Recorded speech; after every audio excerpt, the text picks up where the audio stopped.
Debate Bola 4 Linhas, começa agora o giro do heróico português. E o Vasco da Gama tirou o domingo para ser uma equipe...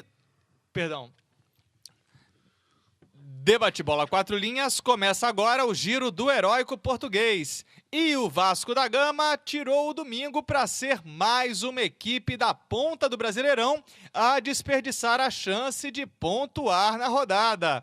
Na Arena do Jacaré, brilhou a luz do Lanterna América Mineiro, que sapecou uma goleada por 4-1, com André Dias por 2 vezes, Kempis de pênalti e Marcos Rocha. Juninho Pernambucano, de falta, marcou para os vascaínos. Já vou mandar aqui para a mesa, que hoje tem Bruno Ávila, Miriam Barbosa e Fernando Diniz, que é a declaração do Fernando Praz. Ele afirmou que o Vasco esteve numa tarde horrível. Em que setor que o horror foi maior? Bom, Vinícius, pelos lances que eu vi, que eu não vi o jogo todo, né? Pelos lances que eu vi na defesa, né? Na defesa que o Vasco esteve pior, né? Porque a defesa falhou em alguns desses 4 gols do América, né?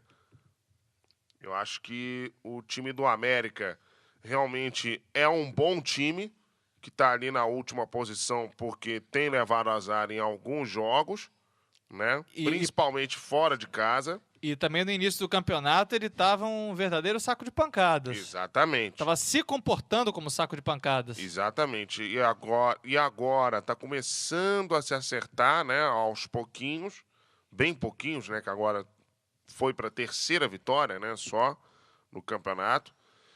E, enfim, é um time bom, mas que está numa situação muito complicada, né? Agora, Bruno Ávila, a defesa estava alternando entre bater cabeça e lentidão. Realmente é fruto do efeito Renato Silva? Pode ser, né? O Renato Silva, ele não vem jogando, né? Ele, assim... Ou do efeito Vitor Ramos? É principalmente do Vitor Ramos, que jogou sua primeira partida como titular. Tá meio que explicado. Vitor Ramos e Renato Silva, quantas vezes jogaram juntos? Nenhuma. Então, é um setor que tem que ter entrosamento, senão Exatamente. Não existe jogar com 2 jogadores que não tenham entrosamento. Dá no que deu.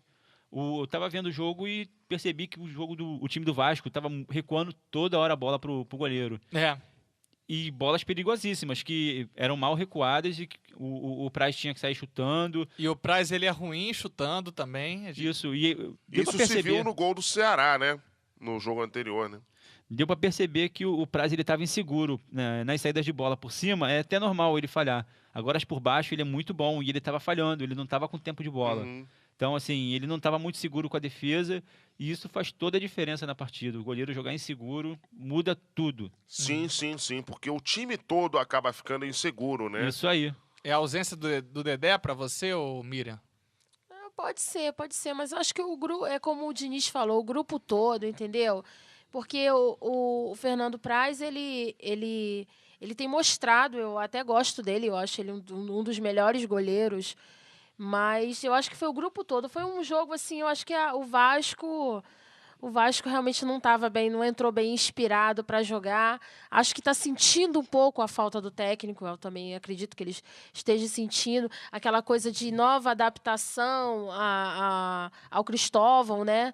O novo... A filosofia, né? Isso, a filosofia dele. Eu acho que essa readaptação também mexeu um pouco com o Vasco e, de repente, quando ele jogou, ele entrou e foi o grupo todo. Foi o grupo todo que jogou. Algumas exceções, Juninho Pernambucano, né? Jogou bem. Eu acho que é a única exceção. O Márcio Careca jogou e mal novamente, né? Foi vaiado de novo pela torcida e eu ainda não entendo o porquê. Bom, se ele jogou mal, ele jogou bem, então, né? Porque o normal dele é jogar muito mal ou Houve jogar uma evolução, pessimamente, né? Houve uma evolução, então, né? Engraçado é que ele não fez uma partida ruim contra o Ceará, não. É verdade. Mas aí juntou um monte de fatores, entendeu? Claro. Aí acaba caindo pelos laterais também. Exatamente. O Márcio Careca jogou mais por falta de opção, porque o Julinho tá machucado e o Gilmar, que é um meia improvisado, ele também tá com um problema de lesão. Agora, além da defesa nessa alternância, não só a ausência do Dedé, mas faltando um zagueiro com a mesma segurança que passava o Anderson Martins. O Anderson Martins que foi embora, foi para o futebol árabe. Exatamente, esse que é o problema, né? Porque quando o Dedé tá em campo, ele tem que jogar por dois, né? Como você próprio fala, né, Vinícius? Sim. Independentemente do companheiro agora, né? Ou o Renato Silva ou o Vitor Ramos, né? Só que agora não vai ter jeito, né? Porque o Anderson Martins vendido, né? E os outros dois aí serão os companheiros, né? Então, eu acho que a defesa do Vasco carece de um pouco mais de entrosamento, entendeu? De repente, na hora que tiver um entrosamentozinho melhor, de repente o desempenho vai ser melhor também. O Diniz, você acredita também nessa troca de técnico? De repente isso está interferindo? Olha, o Miriam, até pode ser, porque eu uso nesse caso aí o caso do Flamengo no ano passado, na época que o Bruno foi preso, né? O Flamengo até venceu o primeiro jogo contra o Botafogo, depois que o Bruno foi Sim. preso, mas depois passou por uma má fase longa no campeonato, né? Típica, né, de quem vive essa situação extra gramado, né? Guardadas as devidas proporções, Lógico. Mas assim, é uma situação complicada igual, né? Como você acha que o Vasco tem que reagir para essa outra face da moeda? Olha, como eu acho que o Vasco tem que reagir, o Vasco vai ter que, enfim, vai contar com a volta do Dedé para o próximo jogo, que é uma coisa boa, né? Vai arrumar ali um pouco melhor a defesa, né? O Felipe já volta para o próximo jogo? Ainda tá no ar essa pergunta. Pois é. Se o Felipe voltar, vai dar uma qualidadezinha melhor ao meio-campo, né? Porque a gente viu no jogo do Vasco no América Mineiro e Vasco, o meio de campo não só não cobria, o Rômulo fez uma partida muito ruim, o Eduardo Costa também jogando muito mal, como o Juninho estava sobrecarregado, porque o Diego Souza aceitou a marcação passivamente. Esse aqui é por isso que eu falava desde o início que eu não gostava muito do Diego Souza, entendeu? Porque quando ele tá mal, ele tá muito mal, entendeu? Quando ele faz um jogo ruim, ele aceita demais a marcação, entendeu? Ele fica muito preso, né? O jogo dele pela marcação do adversário, entendeu? Quando ele tá bem, não. Quando ele tá bem, aí ele mostra o futebol dele todo. Mostra muita qualidade, por sinal. Mostra muita qualidade. Mas tem tal. muito lampejo. Exatamente. Muito extremo, o Diego, né? Isso. É 8 ou 80, né? Assim como o Éder Luiz, que teve o ataque, o Éder Luiz errando demais. Tava jogando, sempre tropeçando lá na bola. Ele tropeça demais na bola. Esse é que é o problema do Éder Luiz, entendeu? Ele quer correr mais que a bola, né? Aí acaba tropeçando. Isso. Mas o Éder Luiz não é que ele é ruim, não. Ele é mediano, entendeu? Mas ele corre demais. Ele é muito afobado. Afobado, sempre foi assim. Agora, o Elton sozinho na área acabou não podendo fazer muita coisa. Às vezes você via o Elton saindo da área para tentar jogada para o meio. Buscar, né? Exatamente. E eu acho até que, pelo que eu vi ali, né, no jornal, o Cristóvão cometeu um erro, né? Ele tirou o Elton e colocou o Leandro. Colocou o Leandro Carafeia no final, e isso aí deu para perceber o seguinte: teve um lance que o Leandro estava de frente para o gol. Ele preferiu tocar pro lado, aí pro lado tinha um Bernardo, aí o Bernardo tocou pro meio porque vinha outro jogador. Assim, eles não conseguindo, não tendo receio de finalizar. Esse que é o problema da insegurança, né? O Éder Luiz teve um momento assim, também durante o jogo. Ele preferiu jogar pro Elton em vez de chutar pro gol. O problema é que tanto o Éder Luiz quanto o Leandro, os dois correm muito e chutam mal pra caramba a gol, entendeu? Os dois correm muito e chutam muito mal. Então, acabam que quando chegam perto do gol, os dois ficam muito inseguros, entendeu? Por conta disso. Com relação ao jogo todo, o primeiro gol foi um cruzamento da direita. O André Dias se antecipou ao Fagner. Falha, mais uma vez falhando o Fagner. É verdade. Defensivamente. Ele que é um jogador que até tem certo destaque quando apoia, mas na defesa ele é terrível. 2 minutos depois, o Juninho empatou com uma sorte. Contou com a sorte do árbitro Sandro Meirahit, porque o Diego Souza foi derrubado dentro da área, o árbitro marcou falta, só que aí o Juninho acabou transformando a falta num pênalti, fazendo um gol. Uma bela cobrança de falta, sem chance pro goleiro Neneca. Exatamente, mas é um lance muito complicado, né? Porque o pé direito dele tá dentro da área e o pé esquerdo dele tá fora. Então, dá pra gente absolver o árbitro, né? Tá. Aí no final do primeiro tempo a gente viu também um filme se repetindo. Cruzamento da direita, o Marcos Rocha cruzou, aí o Fagner foi também para a dividida com o André Dias e perdeu. Só que dessa vez o Fagner perdeu e tentou amenizar colocando o braço nas costas do André Dias. Pênalti marcado, Kempes cobrou e fez o segundo gol. É verdade. E o Kempes, que não é o artilheiro da seleção da Argentina da Copa de 78, né? De forma alguma. De forma alguma. Aliás, inclusive, ele tem um cabelo todo esquisito também, né? Lembra mais o Carlos Alberto. Exatamente. Só no cabelo, né? No segundo tempo, o Vasco passou a jogar, passou a ir para ataque, só que aí acabou ficando exposto, né? Acabou levando o terceiro gol. O quarto, né?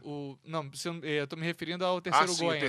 Terceiro. Do terceiro gol, uma falha assim que deu para ver claramente como o Renato Silva é lento. Renato Silva perdeu na corrida para o Marcos Rocha, que foi muito bem assim, deu com fôlego de garoto. Muito bom lateral direito esse Marcos Rocha. Acabou tocando a bola na saída do Fernando Praz. Bonito gol, aliás, né? Que ele tocou por cima do Fernando Praz. Exatamente. E essas substituições, por que não deram certo? A gente já falou um pouquinho da substituição do Elton pelo Leandro. E aí o Juninho saindo para a entrada do Felipe Bastos e o Diego Souza saindo para a entrada do Bernardo. Olha só, eu acho que é porque exatamente os jogadores não entraram muito bem, né? A do Elton pelo Leandro, você já vê logo de cara que não vai dar certo, né? É verdade. Porque o Leandro, coitado, não tem um bom futebol, né? Você acha que tá faltando... E segundo, que é um centroavante por um segundo atacante. E principalmente não deu para entender também porque tinha um homem de área, que era o Kim. Por mais que ele esteja fora de forma, o Kim... Quem? O Kim. Justamente o Kim, que veio do exterior e jogador do Atlético Mineiro, ele talvez pudesse quebrar o galho, digamos. Talvez, com certeza. O Alexandro não estava no banco, não? O Alexandre tá machucado. Tá machucado, rapaz, olha. Por isso, engraçado, ele estava até voltando a fazer algumas partidas de qualidade, tá passando por uma fase, mas estava voltando a fazer uma partida de qualidade. Aí se machucou, né? Aí se machucou. Que pena. Aí, ao final da partida, um golaço do André Dias. Golaço mesmo. Agora a equipe do Vasco já estava bem mais entregue, assim. Bonita a tabela dele com o Marcos Rocha, né? De novo. Bonita. O cronista do lance, o Sérgio Areas, disse que é uma tarde para os cruzmaltinos esquecerem ou tirarem como lição. Miriam, qual lição você acha que o Vasco tem que tirar? Eu acredito que o Vasco ele tem que pensar o seguinte: tudo bem que eles estão passando pelo momento difícil, o técnico realmente representa muito em relação à equipe, só que eles têm que pensar que eles estão muito bem. O Vasco surpreendeu muito nesse Brasileirão e eles têm sim uma boa equipe e eles têm equipe para chegar lá em cima, como eles já conseguiram, entendeu? Então, eles têm que entrar com mais garra, concentrar mais, deixar um pouco mais essa insegurança de lado, porque eles estavam... Disso você tem dúvida ou você tem certeza, Miriam? Certeza! Não, é certeza mesmo, porque... O Vasco, a gente às vezes fica assim, Vasco, não sei o quê. Mas o Vasco, ele vem mostrando, pelo menos nesse Brasileirão, ele vem mostrando um bom futebol. Então, eles têm que começar a acreditar nisso também. Concordo, Miriam. Então, qual lição você acha que o Vasco tem que aprender, tirar desse jogo, dessa derrota para o América? Bom, a lição é o seguinte, né? Que o time não pode mais apresentar esse futebol ruim que apresentou diante do América, né? O Diego Souza tem que voltar a jogar bem, entendeu? Os volantes têm que apresentar-se mais para o jogo, entendeu? A zaga vai melhorar um pouquinho agora com a volta do Dedé. Os laterais têm que melhorar bastante, entendeu? Para dar mais confiança, né, Diniz? Isso. O time tem que jogar melhor. Eu acho que a lição desse jogo é eles buscarem mais confiança. Isso. Acreditarem mais que eles vão conseguir. Porque faltou confiança, estava na cara. Acho que principalmente pela ausência do Dedé. É. Agora essa zaga do Vitor Ramos com Renato Silva. Vocês acham que tem chance de dar certo? Essa foi a primeira partida. Vocês acham que tem chance de alguma hora engrenar, passar a confiança para o Fernando Praz? Olha, de repente, com o entrosamento, pode ser, mas agora, sem entrosamento, no primeiro jogo, não tinha muita chance de dar certo, não. No ano passado, por exemplo, o Vasco teve o Jadson Vieira, que teve pouquíssimas oportunidades. Exatamente. E quando teve, também passou por um jogo que o Vasco perdeu por 4 gols. Foi um jogo contra o Vitória da Bahia. O Vasco perdeu por 4-2. Do lado do América Mineiro, destaque para o goleiro Neneca e para as excelentes tardes do Marcos Rocha e do André Dias. André Dias, que é aquele mesmo, o torcedor do Vasco. 2007, parceiro do Romário, né? Na época do Artilheiro gol pantaneiro, né? Artilheiro pantaneiro, André Dias, fazendo 2 gols contra o time do Vasco. Exatamente. Bruno Ávila, o Cristóvão Borges considera a derrota um acidente de percurso e se diz preparado para essa responsabilidade de treinar o Vasco. Agora ele que vai substituir o Ricardo Gomes, ele é auxiliar do Ricardo. O que você acha dessa atitude do Cristóvão? Assim, eu acho que a declaração dele, eu concordo. Um acidente de percurso onde nada deu certo para o Vasco, né? O América ele vem jogando bem. Ontem parece que ele se esforçou um pouco mais para jogar bem. E a defesa estava, né, estreando aí com 2 jogadores que não se conheciam. Isso. O lateral esquerdo, o Márcio Careca, né, sentiu todo o peso do jogo de ontem. Então foram vários fatores que jogaram contra o Cristóvão. E agora é ele pegar o time, treinar, ver os erros e jogar na próxima partida, melhorando o que deu errado agora. Falando em próxima partida, o que você espera para o jogo do Vasco diante do Coritiba, o reencontro dos finalistas da Copa do Brasil? Eu vejo um jogo onde o Coritiba vai entrar com um pouco de sangue nos olhos, né? Vai querer provar que aquele jogo foi uma mudança total de valores, onde o time do Vasco, jogando fora de casa, ele conseguiu, né, ser campeão com um empate. Foi um empate. Derrota. Uma derrota. Derrota então. por 3-2. Isso, então, foi uma derrota. Então o time do Vasco, jogando fora de casa, ele conseguiu ser campeão com uma derrota. O Coritiba, ele vai querer vir para esse jogo buscando buscando os 3 pontos, mas acredito que o Vasco vai conseguir vencer novamente essa partida. E um dado curioso que o Coritiba está em 8º lugar, ele é o único time, ele é o primeiro time que não é do Eixo Rio-São Paulo que está entre os 10 primeiros. Engraçado que ninguém fala isso, né? Todo mundo só... Quando o Internacional era o primeiro, todo mundo falava o Inter é o primeiro fora do Eixo Rio-São Paulo, né? Agora, como é o Coritiba, um time de um pouco menor tradição, né? Ninguém fala, né? E o Coritiba tem bons jogadores. A gente vê o Anderson Aquino, que é um ótimo jogador. E o curioso é o seguinte, né? Ninguém faz 27 vitórias seguidas à toa, né? Isso aí, o time do Coritiba, ele mostrou desde o início do ano o seu valor, né? As pessoas já começavam a se perguntar no início do ano qual seria o papel do Coritiba, se ele manteria essa qualidade. O Coritiba, ele veio para o Brasileiro, está em oitavo lugar. Não está de brincadeira, então, né?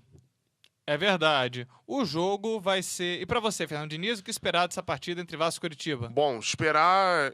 Olha, se o Coritiba vier do mesmo jeito que jogou contra o Flamengo, aqui no Engenhão, fez um jogo duríssimo contra o Flamengo, que o Flamengo ganhou de 1-0, gol do Jael, Sim. Vai ser um jogo dificílimo pro Vasco aqui. Mas esperava a vitória do Vasco, tá? O Vasco vem muito bem em São Januário, né? O Vasco vem mostrando, né, que é o dominador, jogando em casa, e merece estar lá em cima da tabela, né? Eu acho que o Vasco vence esse jogo. Então, você cravaria 1-0 que teve na Copa do Brasil? No primeiro jogo da Copa do Brasil? Olha só, eu prefiro não arriscar placar, porque futebol é uma coisa muito mutante, né? Digamos assim, né? Mas eu prefiro arriscar que vai ser um jogo duro, mas que o Vasco tem uma boa chance de ganhar o jogo. O jogo vai ser quinta-feira, em São Januário, às 20h30 da noite. O Giro Vascaíno vai ficando por aqui, mas ainda há tempo para o recado final de Bruno Ávila. Meu recado final vai para o time do Vasco, né, que ele aprenda com os erros dessa partida e busque melhorar, né? O time do Vasco não foi bem nessa partida, então que para a próxima ele busque a vitória e que aconteça o mais breve possível o entrosamento entre a defesa, o Vitor Ramos e o Renato Silva. Até porque o Dedé pode vir a ser chamado mais vezes para a seleção brasileira. Eu acredito que vai acontecer com mais constância isso. Deve ser chamado para a Copa Roca, né? E recado final de Fernando Diniz. Bom, meu recado final pro Vasco vai aí para a torcida, né? Porque o time perdeu de 4-1, tudo bem e tal, mas a torcida tem que comparecer a São Januário, né? O time continua ali vice-líder, né? Vice-líder não, terceiro colocado. Caiu para terceiro, tá perdendo por saldo. Isso. Mas está a 2 pontos só do Corinthians. Então, a torcida tem que comparecer a São Januário, né? Comparecer em peso, né? Até porque se o Vasco vencer o jogo, ele ultrapassa o Corinthians. Miriam Barbosa, seu recado final. Meu recado final para o Vasco. Vai para todos os jogadores, para o time, mais confiança. Vocês estão bem, vocês conseguiram um lugar legal na tabela do Brasileirão.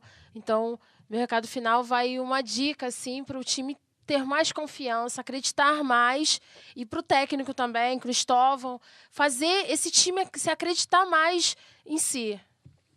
No meu recado final, fica o alerta para a comissão técnica vascaína. Tá na hora de procurar um 12º jogador para a zaga, nem que seja dentro do Vasco. Acredito que o Douglas seja um zagueiro com melhor qualidade, talvez, para substituir o Vitor Ramos.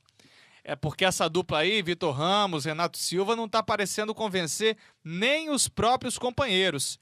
E se você quer uma formação de verdade, venha para a Unicarioca.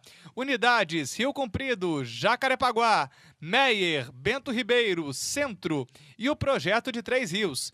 Venha para a Unicarioca e coisas boas irão até você.